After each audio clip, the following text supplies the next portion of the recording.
বিশ্ব স্বাস্থ্য সংস্থা বলছে রোগ জড়া নয়, একটি সুস্থ বার্ধক্য প্রতিটি মানুষের অধিকার। সুস্থ বার্ধক্য বলতে সংস্থাটি প্রবীণ বয়সে সুস্থ ও সক্রিয় থাকার সক্ষমতাকে বোঝায়। এদিকে 2021 সাল থেকে 2030 সাল পর্যন্ত দশককে জাতিসংঘ হেলদি এজিং বা সুস্থ বার্ধক্য দশক বলে ঘোষণা করেছে। সুস্থ থাকা এবং কর্মক্ষম থাকা বাংলাদেশের মতো বিশ্বের অনেক দেশের প্রবীণ মানুষেরই একটি বড় চ্যালেঞ্জ। ক্রমশ শরীর দুর্বল হয়ে পড়া, হাড় দুর্বল, দাঁত নড়া, চামড়া কুঁচকে যাওয়া আর চোখের দৃষ্টি ক্ষীণ নিয়ে বয়স্ক মানুষদের অনেকের মাঝেই দ্বিধা আর সংকোচ থাকে। সাথে আবার কেউ কেউ নানা রকম জটিল ব্যাধিতে আক্রান্ত হন, আর তা থেকে অনেকেই নিজের যত্ন নেন না। কিন্তু বিশেষজ্ঞরা বলছেন বার্ধক্যে রোগ জরাগ্রস্ত হয়ে নাজুক অবস্থায় পড়া ঠেকাতে দরকার সচেতনতা আর সতর্কতা এবং যত্ন, নিজের প্রতি যত্ন। প্রবীণ মানুষেরা বেশি আক্রান্ত হন এবং ভোগেন এমন কিছু অসুখ রয়েছে যা আগে থেকে জীবনযাপনে কিছু পরিবর্তন আনলে এড়ানো সম্ভব। বার্ধক্য ও মৃত্যু দুটোই অবশ্যম্ভাবী, কিন্তু সচেতন হলে তা ভোগান্তিকে দূরে ঠেলে দেওয়া সম্ভব। বার্ধক্যের বয়স কত? বাংলাদেশে 60 বছরের বেশি বয়সী মানুষকে প্রবীণ হিসেবে বিবেচনা করা হয়। সরকারি হিসেবে এমন মানুষের সংখ্যা 1.5 কোটির মতো, যাদের বয়স 60 বছরের বেশি। পরিসংখ্যান ব্যুরোর সর্বশেষ হিসেবে দেশে বর্তমানে মানুষের গড় আয়ু 72 বছর 8 মাস। বার্ধক্যে যেসব রোগ বেশি হয় সেসব রোগে মৃত্যু বেশি। বাংলাদেশে করোনা ভাইরাস আক্রান্ত হয়ে গত 1.5 বছরে যত মানুষ মারা গেছে তাদের মধ্যে সর্বোচ্চ সংখ্যক মানুষের বয়স ছিল 60 বছরের বেশি এবং তাদের বেশিরভাগের শরীরে কোনো না কোনো কোমরবিডিটি বা একাধিক প্রাণঘাতী ব্যাধির উপস্থিতি ছিল। বাংলাদেশি প্রবীণদের সাধারণত একাধিক জটিলতায় ভুগতে দেখা যায়। বাংলাদেশ পরিসংখ্যান ব্যুরোর সর্বশেষ 2020 সালের জরিপে প্রবীণ মানুষেরা যেসব রোগে বেশি মারা যান তার একটি পরিসংখ্যান দেওয়া হয়েছে।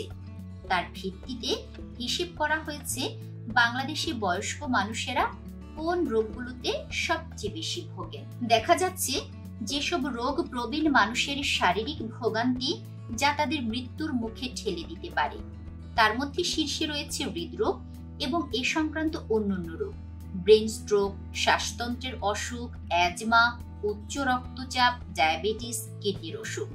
এছাড়াও আছে লিভারের অসুখ এবং বাতের ব্যথা। ক্যান্সারেও বাংলাদেশে অনেক মানুষ মারা যান। এর মধ্যে সবচেয়ে বেশি আক্রান্ত হন লিভার ক্যান্সারে, পাকস্থলীর ক্যান্সার ও ব্লাড ক্যান্সারে। এর বাইরে বার্ধক্যে অচিহ্নিত বা অজানা রোগে মারা যান 23% মানুষ। বাংলাদেশে প্রবীণদের সেবায় প্রতিষ্ঠিত সবচেয়ে পুরনো সংগঠন প্রবীণ হিতৈষী সংঘের একজন চিকিৎসক ডাক্তার মাহবুবা আক্তার বলছেন, দেশে বেশিরভাগ প্রবীণের হৃদরোগ, উচ্চ রক্তচাপ, ডায়াবেটিস, কিডনি জটিলতা, পুরুষদের ক্ষেত্রে প্রোস্টেট গ্ল্যান্ড জটিলতা থাকে। হৃদরোগ পরিসংখ্যান ব্যুরোর সর্বশেষ 2020 সালের জরিপ বলছে বাংলাদেশে প্রবীণ মানুষেরা যেসব রোগে ভুগে মারা যান তার সর্বোচ্চ 24%ই মারা যান হৃদরোগ এবং এ সংক্রান্ত অন্যান্য রোগে। আমাদের হৃৎপিণ্ডে যে রক্ত প্রবাহিত হয় তা হৃদযন্ত্রে আসে ধমনী দিয়ে। সেটি যখন সরু হয়ে গেলে নালীর ভেতরে রক্ত জমাট বেঁধে যেতে পারে, তখন নালীর ভেতর দিয়ে রক্ত প্রবাহ বন্ধ হয়ে যেতে পারে। এতে হৃদযন্ত্রের পেশিগুলো দুর্বল হয়ে যায়, তখন আর সে অক্সিজেন প্রবাহিত করতে পারে না। হৃৎপিণ্ডের ভেতর দিয়ে অক্সিজেন প্রবাহিত না হতে পারলে হার্ট অ্যাটাক হয়। হৃদরোগের প্রাথমিক উপসর্গ খেয়াল না করলে তার ফলে কেবল মৃত্যু নয়, বেঁচে থাকলেও অনেক জটিলতা নিয়ে বাঁচতে হয়। ফলে বুকে চাপচাপ ব্যথা, শরীরের অন্য অংশে ব্যথা, মাথা ঘোরা বা ঝিমঝিম করা, ঘাম হওয়া, নিঃশ্বাস বন্ধ হয়ে আসা, বমি ভাব হওয়া এবং বুক ধড়ফড় করা বা বিনা কারণে অস্থির লাগার মতো উপসর্গ দেখলেই সতর্ক হতে হবে। ব্রেন স্ট্রোক পরিসংখ্যান ব্যুরোর সর্বশেষ জরিপে দেখা গেছে বাংলাদেশি প্রবীণ মানুষের মৃত্যুর দ্বিতীয় শীর্ষ কারণ হচ্ছে ব্রেন স্ট্রোক।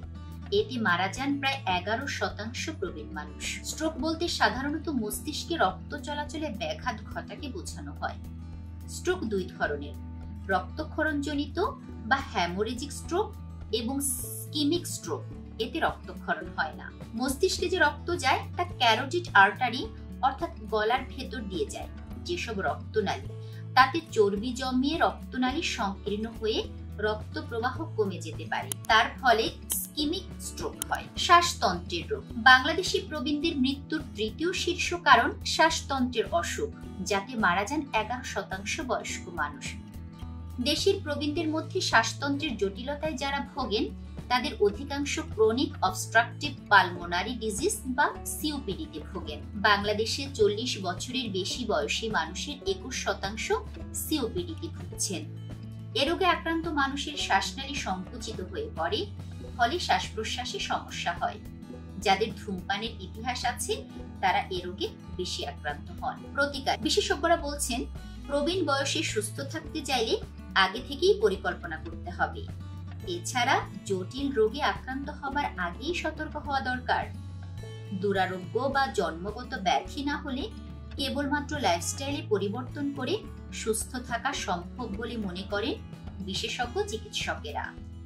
বয়স 45 বছর পার হলেই নিয়মিত রুটিন চেকআপ করাতে হবে, যার মধ্যে হার্ট, কিডনি, লিভার, ফুসফুস এবং পাকস্থলীর পরিস্থিতি জেনে ব্যবস্থা নিতে হবে। খাদ্য তালিকা এমন ভাবে তৈরি করতে হবে যেন তাতে শর্করার পরিমাণ কম থাকে, জাঙ্ক ফুড বা ভাজা পোড়া না থাকে। তেল ও তেল জাতীয় খাবারও কম খেতে হবে। নিয়মিত শরীর চর্চার অভ্যাস করতে হবে। প্রতিদিন হাঁটতে পারলে ভালো, না হলে ঘাম ছড়ানোর একটি সাপ্তাহিক হিসাব তৈরি করে ফেলতে হবে। হাইপার টেনশন থাকলে সেটি নিয়ন্ত্রণে রাখতে হবে। মানসিক প্রশান্তির জায়গা খুঁজে বের করতে হবে। প্রতিদিন নিয়ম করে কিছু সময় শ্বাসের ব্যায়াম করতে হবে। এজন্য নিঃশ্বাস টেনে নিয়ে ফুসফুস ধরে রেখে ছেড়ে দেয়া, বক্ষ প্রসারিত হয় এমন ভাবে বড় বড় নিঃশ্বাস নেওয়ার ব্যায়াম করতে হবে। ধূমপানের অভ্যাস থাকলে যথাশীঘ্র বাদ দিতে হবে। খোলামেলা জায়গায়, বিশেষত দূষণমুক্ত কোনো জায়গায় প্রতিদিন কিছু সময় কাটাতে হবে। বয়স্ক মানুষের ঘরে যেন আলো বাতাস পর্যাপ্ত থাকে তা নিশ্চিত করা জরুরি। উচ্চ রক্তচাপ এবং ডায়াবেটিস থাকলে তা নিয়ন্ত্রণের মধ্যে রাখার চেষ্টা করতে হবে। রক্তে সুগারের মাত্রা নিয়মিত মাপতে হবে এবং সে অনুযায়ী ওষুধ বা ইনসুলিন নিতে হবে। নিয়ম মেনে সকালে ঘুম থেকে ওঠা ও রাতে ঘুমাতে যাওয়ার অভ্যাস তৈরি করা। 3 ধরনের সাদা খাবার, ভাত, লবণ, চিনি খাওয়া নিয়ন্ত্রিত হতে হবে। পানি সহ তরল জাতীয় খাবার প্রচুর পরিমাণে খাওয়া। শরীরের সাথে সাথে মনেরও যত্ন নিতে হবে। যাদের পরিবার বা স্বজন কাজের সূত্রে দূরে আছেন তাদের সাথে নিয়মিত যোগাযোগ রক্ষা করলে মনে প্রশান্তি পাবেন। অযথা উদ্বেগ ও বিষণ্ণতা কেটে যাবে।